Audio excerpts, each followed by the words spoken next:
This is our final lesson in Module 8, and we're going to talk about linear patterns. So we've got lots of essential questions because this really brings together all of these linear relationships. So I'm going to give you a moment to read through them, but I really want to point out this concept of correlation, a strength in a relationship. And how do we know, and how do you determine if it's a linear model or nonlinear? Let me give you a moment to really read through those and to look through those vocabulary terms. We're going to look at scatter plots again, but we're going to look at them in a different way.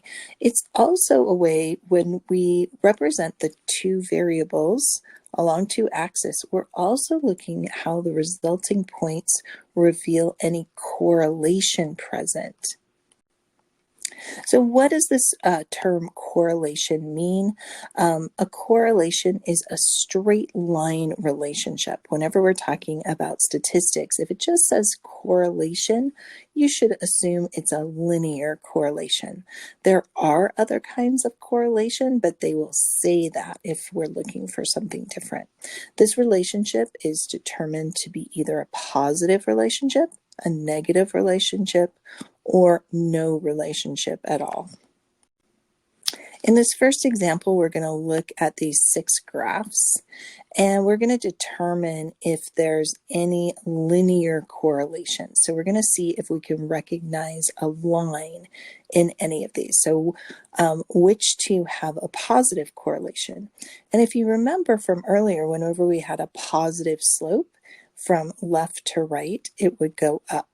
So you can see for number 4, this scatter plot is showing a positive correlation.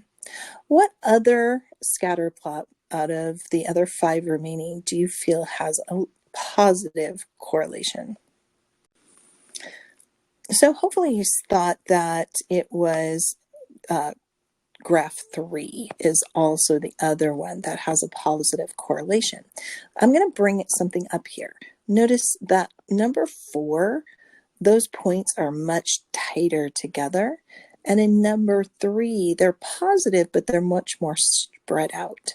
Next, we're going to talk about strength. This one has a stronger strength than number 3. So number 4 is stronger because the points are closer together and more in a straight line than number 3. Next, let's identify which have a negative correlation. And number 1 doesn't really have one, but number 2, we can tell from left to right, is going down. What other graph do you feel has a negative correlation? So hopefully you thought it was graph 5. We can see that definitely has a negative correlation. So number 2 and number 5. Number 5 would be stronger than graph number 2, as those points are just tighter together around that linear line. And finally, the 2 that have absolutely no correlation would be graph number 1. It doesn't really have a line going anywhere. They're just very scattered. And number 6, these are creating like a circular pattern, so that's definitely not linear. I spoke a little bit before about the strength of these linear relationships, and we can actually give the strength a number. So if it's -1, this would be a perfect negative relationship.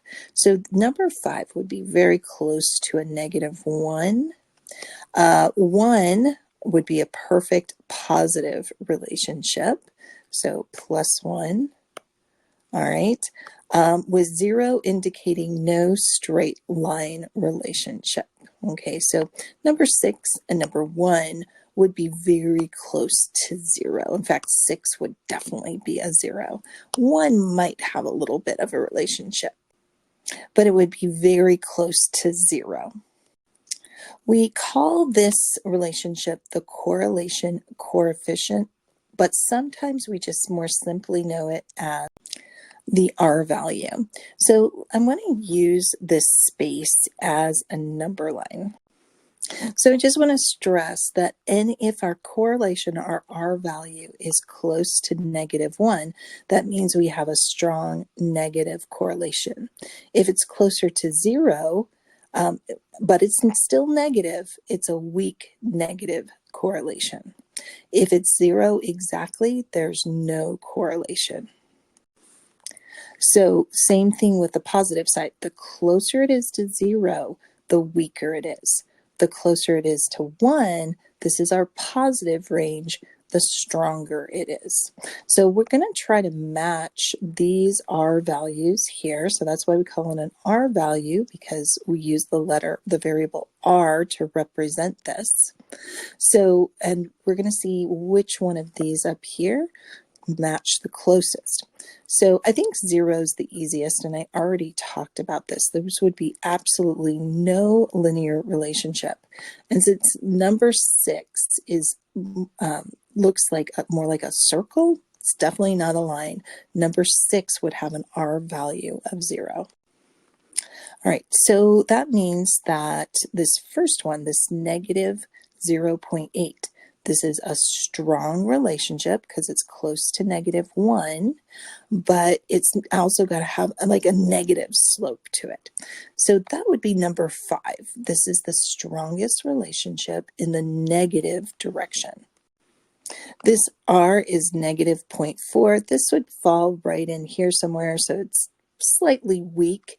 So we can see number 2 has it's much weaker than number 5 was, but it's still negative. So number 2 is our -0.4. This one right here, this is a very weak relationship. So much weaker than like 0.7. Remember, since it's got 0.05, this would be more like 70, and this one's only 5. So very weak. So the other one that had a very weak relationship was number 1. And we've got these last two. So we've got a 0.7 and a 0.9.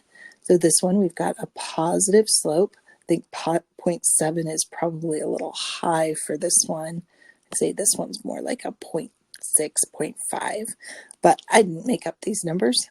Let's see, so that one's going to be graph number 3, and then our strongest positive relationship is number 4, so that's going to be the 0.9. Let me know if you have any questions or how you feel about this lesson.